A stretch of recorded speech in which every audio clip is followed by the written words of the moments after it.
Before we start, we just want to say we appreciate being here, grateful to be competing as the first winner. So let's get to it.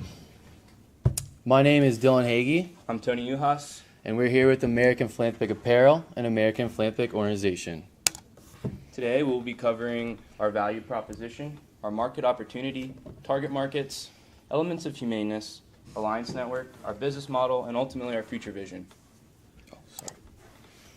To start off, the American Philanthropic Apparel Company, otherwise known as APA, is an American-made apparel company that promotes patriotism, unity, and pride. Proceeds from our sales go directly to veterans in need through our philanthropic organization, APO.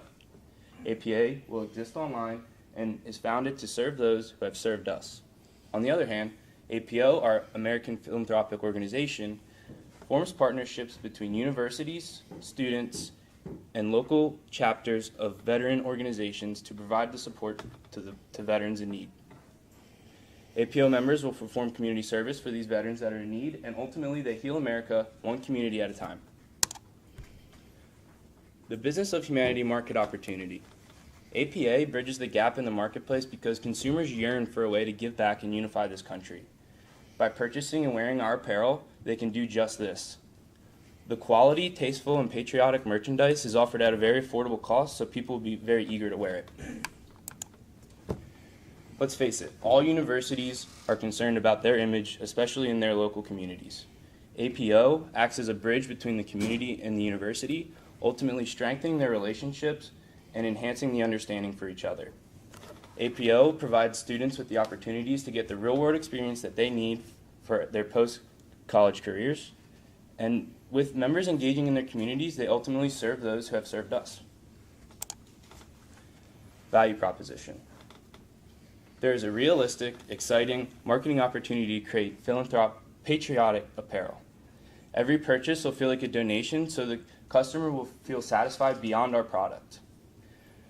With APO community service, we instill appreciation and understanding for the freedom fighters who ultimately make America as great as they are. We prepare college students for the real world in their majors, such as marketing experience, accounting experience, and management, and develop leaders. Elements of humanity. We've broken humanity into two parts, humaneness and humankind. We'll start with humaneness. Our good design and quality spreads patriotism in a very tasteful manner. And the quality of our designs, they ultimately evoke discussion about what the true meaning of being an American is.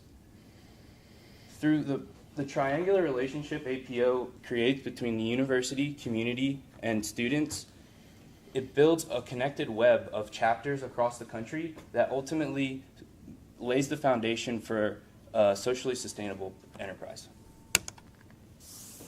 Humankind. The APO Alliance gives back to the freedom fighters and future leaders of America, so it's ultimately a social enterprise. Portions of our profits from every sale go directly to veterans and through our philanthropic projects of APO. This generates awareness and ultimately more sales, so we profit off of good works. Alliance network. We need to form alliances with an American-made t-shirt manufacturer so we can stay true to our core values and provide jobs for Americans. By partnering with national nonprofit organizations, when we establish local chapters in new communities, these chapters will be able to go out in the community right away and impact the lives of veterans who need it most. Retail, fashion, and advertising experts will keep us on track and keep us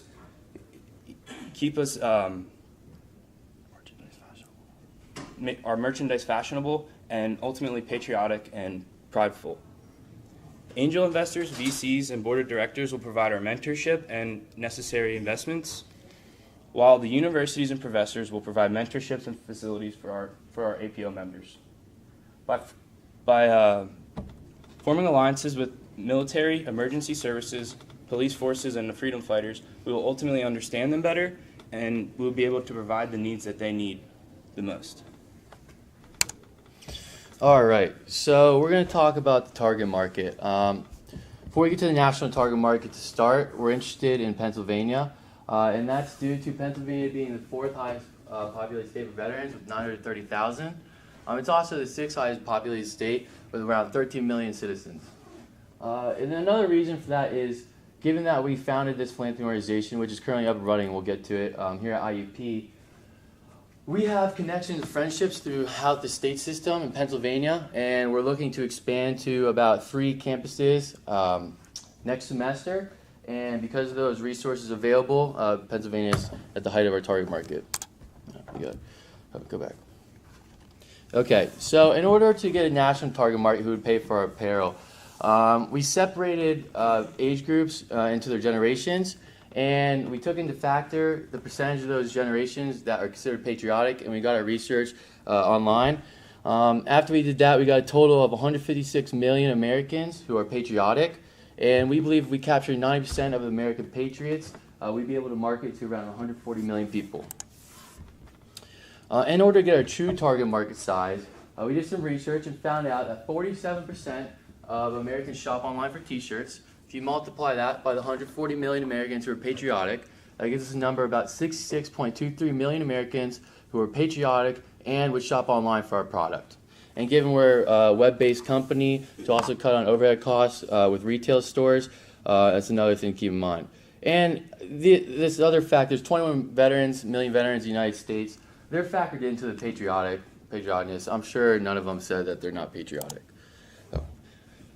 So for the philanthropy side of things, for American Philanthropy Organization, there's around 5,300 universities in the United States, and we believe that due to the benefits we can provide to universities, and that's building their reputation, getting students involved in the community, families with proud students will be more inclined to send other family members or recommend that university to high school graduates. There's a whole bunch of things that the campus can benefit from. Due to that, we believe 90% of universities would be interested in hosting a chapter of our organization, which puts about 4,700 campuses. And the average membership we get from real-time data from here at IUP, we have 55 members. We went from 15 to 55 this semester, and we're projected to hit about 75 to 85 next semester. So we believe the average membership would be around 50 members, which is 235,000 students, and that's pretty realistic considering it's only 1% of the student population. So I just want to go over how big the opportunity is. Obviously, I'm not saying or selling you that we're going to make this in our first year, but I just want to let you know that there is a gap in the marketplace. People do want to give back to our country. They do want to wear apparel that they're prideful, and we're going to show you our competitor's product. There's just no way of necessarily doing it. With the 66 million patriotic citizens and selling our $10 and $30 shirts, that puts the revenue about $990 million. The APO chapters, we have 4,700 chapters. They would do $47 million in sales. And after the cost and all that, our profit would end up being about $500 million. And that's obviously, I'm not preaching that we're going to make that. I'm just letting you know that that's how much money out there can be made, according to our research. Okay, so you want to pass the shirts to the judges. One thing I want to mention before the judges feel the shirts and everything else, we just got these in 2 days ago. And so they're not as soft. They're high quality fabric. They're just not soft. They've been pressed. You have to wear them to break the fabric in. But you can just look at the design. The reason there's a gap in the marketplace is because there's 3 main competitors that we see: 9line, Article 15, and Grunt Style LLC. And they're all, I'm a veteran, I'm an Afghanistan War veteran myself. They're all veteran owned, and they're hardcore combat veterans. They are involved in the special ops community where I wasn't too. And they have the similar goal. They want to be a voice of veterans. They want to try to create an understanding of the sacrifice we go through. And they also establish foundations where they donate to help veterans in need. The difference is the way they go about speaking about the voice and trying to get across the sacrifices that we do. And as you can see, this is Nylon Apparel, one of our main competitors. It says dropping warheads on foreheads since 1947. As an Afghanistan war veteran, myself, I'm extremely patriotic, but I find that obnoxious. I find it kind of repulsing. I find it, offensive, vulgar, and vigorous. And it, like you said, people want to give back, but there's really no apparel because this is the only apparel you can buy that's veteran-owned and gives back to veterans. And then you can see as ours as you pass it around. Ours, we like to say, is clothing that tells a story, through art. It invokes meaning about discussion. And this is just our first prototype with the graphic design artist we have at IUP. There's more to come, many ideas we have. But we'll keep going. Here's Article 15, clothing. Of course, the other things, this is vulgar. I understand where the owners of this company are coming from. They've been in combat. They've definitely killed terrorists. And, so they're obviously less inclined to be sensitive towards subject matters, but, they're just obnoxious the way they go about it. And our shirts are even fashionable with women. You can see by one of our members modeling it. And there's another one, compares grunt style C, says don't be a B word. I'm not going to say it. That's the front of the shirt. And you see our logo is the bald eagle. It's a national bird. So I think it's pretty cool. It's subtle, but it gets across the point. So before we get into our projections, I just want to let you know we model our projections based on our Make Competitors 9-line apparel. They did $320,000 of revenue in their first year, and in 2016 they ended up doing $14 million in revenue. Now, one thing I'm sure you guys are all looking at is a steep decline from exponential growth between 2015 and 2016. And that's due to what we believe is their secular clothing only appeals to a certain target market size, which would be hardcore combat veterans. So we took number of PTSD veterans have, we divided by 3 because I believe only 1/3, as a veteran, only 1/3 would wear it. And we got 1 million veterans would wear their clothing, and then we predicted that they'd make a spouse or family member wear it, so we put it at 2 million. And yeah, it's just our calculation we did, but it makes sense because then they captured 20% of their target market already, and that's why they're getting resistance to exponential growth. They went from doing 400% to 50%. So our model is exactly the same. Our revenue, the only thing that changes when we get to year 5, instead of the deep, steep decline, we believe our exponential growth would continue. And that's due, instead of having 2 million people as a target market, we'd have 66.23 million people as target market too. And we believe the exponential growth will continue. And these could be conservative numbers. And the weight we average is 75% of our sales would be t-shirts with just a logo on them. 25% would be these artistic design shirts that evoke meaning about discussion. Our cost structure, our variable costs we did through the people we bought our shirts from. We did some research. Right now, we believe it's about half of what we pay for we sell the shirt for. So if we sell a shirt for $10, our variable cost is $5. Cost of goods sold would be $5. And our fixed costs, we calculated rent, utilities, website, equipment, and advertising. As you see, variable costs account for most of our costs, which makes sense being an apparel company. And we'll keep going. So I'm not going to preach about this graph or the numbers. You guys know what these mean. I'm going to give you guys a second to look over them. And when we get to the Q&A, I can go back to this slide. You can ask me exactly how we got our numbers, where we got our research from, and I'll gladly explain it to you guys. So let's give them a second. Okay. Very good. Okay, so this is the model. This is the revenue model for our philanthropy organization side of things. Each chapter will make us approximately $5,750. We believe that with 50 members, directly, indirectly, 1,000 of our $10 logo t-shirts would be sold, and 150 of those artistic design shirts would be sold. We're doing our pilot sale right now with these shirts. I bought 100, and they're already pre-ordered at 75. And so they're all going to sell out, and so that makes sense because they're actually really cool. And our fixed costs are just our donation. We give each chapter $1,500 a year to help fund the organization. So it's important that I go over our future vision, and it's prudent for social sustainability. And our future vision is to have a manufacturing plant where we create a community and take homeless veterans off the streets or struggling veterans. We give them free housing and free food and free entertainment, and we transport them to medical facilities, give them counseling, rehabilitation services. We satisfy their hierarchy needs, and in return, in the first phase, it'd be like a program. They'll work for free for us, and then after they graduate from a certain phase, we can get them partnered with like a trade school, get them in learning a trade, get them out back in independent and as a tax-paying citizen, and get their life back on track. And that's important because as a veteran, I'm very passionate. I never want to stop giving back to veterans. This whole impacting America's youth, I saw that because a lot of the college kids around me really didn't appreciate what I went through, so I wanted to create a way for them to kind of understand what we went through and get involved with the community. And that's how the philanthropy side of things started. But this is definitely the future. Yeah, and we got 45 more seconds. What I want to show you is this is our Facebook page for our philanthropy organization we have here at IUP. We have about 720 followers. I don't know where it's at now. But this is our football game. We were there just, taking pictures with people, just kind of get our cause out there. As you can see, some of our members are on TC. Every Friday we do Fallen Hero Fridays, where we get a picture and statistics about someone who sacrificed their life, and we post it so our followers can take time and they can't be forgotten. Recruitment events, we have Camden events, we recruit new people and give out gift cards to the winners. That was some of the people that attended. Our first philanthropy event, we were featured in Indiana Gazette and the Student Pen newspaper. There's a deployed soldier. His wife is at home. She's a disabled knee, and they needed their house repainted. So we went and repainted the underside of the roof and the walls of their house for winter so it doesn't rot. And we were in the paper for that, which was awesome. We raised money last year. There's a veteran in the Indian community. He lost a lot of his stuff to the flood. They didn't have flood insurance. So we raised money to buy a $1,000 bed and donated that to them as well. Once again, this is us just painting the house. We put up posts just to recognize September 11th, memorable holidays. Right here, we were mowing the lawns for one of the veterans had a heart surgery, so he couldn't mow his lawn, so we mowed it for him and his family. Recruitment event again. I want to go down to our very first event. Our very first event, we raised $1,200. We donated to a retired Marine that served in Afghanistan. His daughter has autism, and we bought his daughter an iPad for her therapy classes and 3 months of individual dance lessons, which is really great, and they were really ecstatic. And it's important that we do these things because the money that the profits that we take and donate through our apparel sales to these philanthropy organizations really can go out in the community and really can impact the veterans community. We're doing it right now.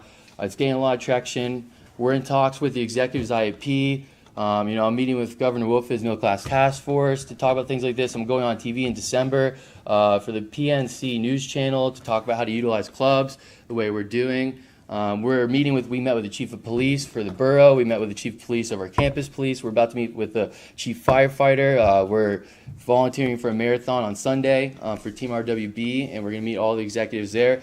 And we're about to do something really great, which is I like for as disruptor connector instead of disruptive innovation. And we're putting all the different pieces together in our community, and we're going to host one big event. It's going to be IUP Community Outreach Cookout, and the school's going to give us the KCAC, which is our huge stadium.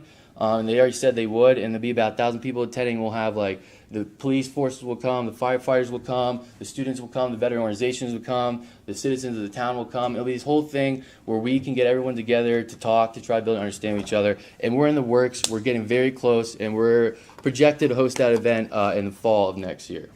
So, but yeah, that's our organizations. We're open to Q&A now. Thank you guys for your time. I really appreciate it.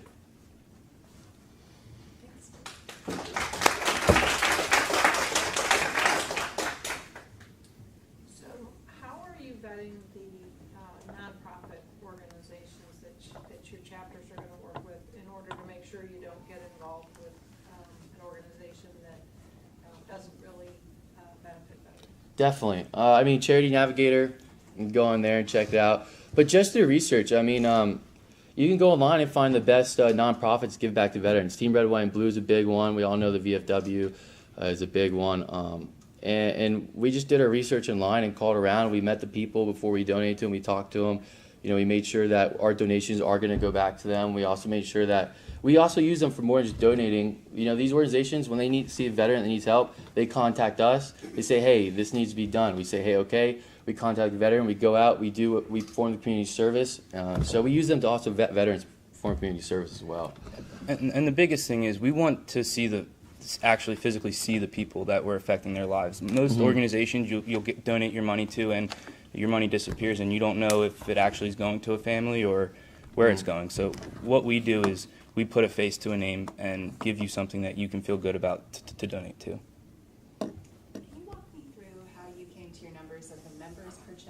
Sure. And the units that each chapter would eventually sell?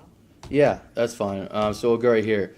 So the average members per chapter stem from really just us running the organization here at IUP. We gained 40 members in one semester. I forgot everything on track. We're projected to gain a lot more members. And then we kind of just based out, we're a mid-school size, so there's going to be smaller schools, there's going to be larger schools that have larger chapters. So 50 was just an average range that we picked that we felt comfortable with based on what we were living through.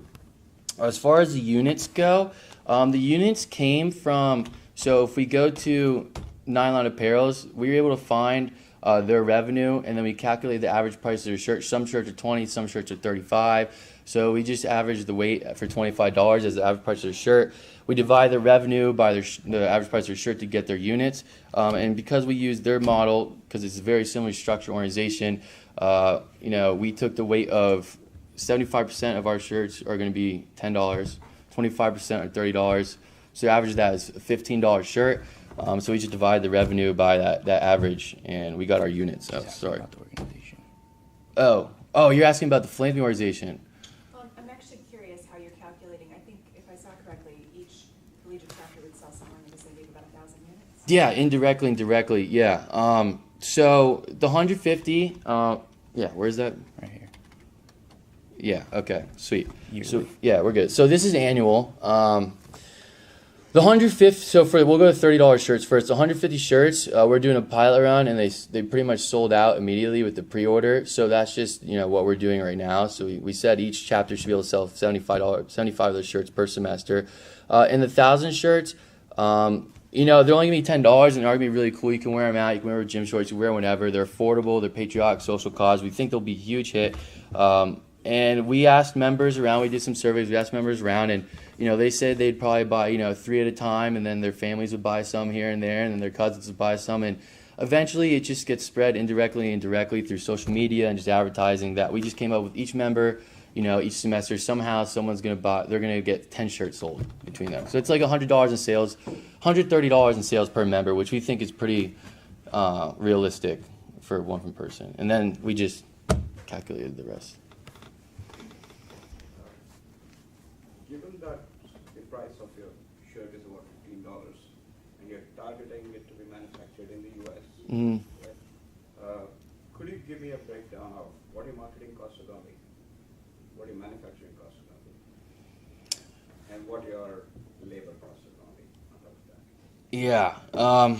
Yeah. Okay. So our marketing costs, we plan to spend 10% of our budget on marketing, and we want to do a lot of our marketing on Facebook, given that's one of the 5 apps that people spend 85% of their time on.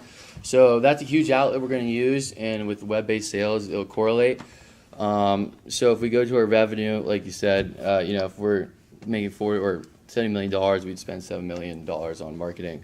As far as our labor cost, that got pretty intensive because we don't want to do it the average way, as necessarily employ just people, pay them a wage. We want to really make this community where we can give, homeless or struggling veterans the opportunity to get free food, get free housing, get all that. So we pay for all that for them, and then they would just work for us free until they graduate from that. Because anyone can work in a manufacturing plant if we just show them how to do it. And we want to get them productive 9 to 5.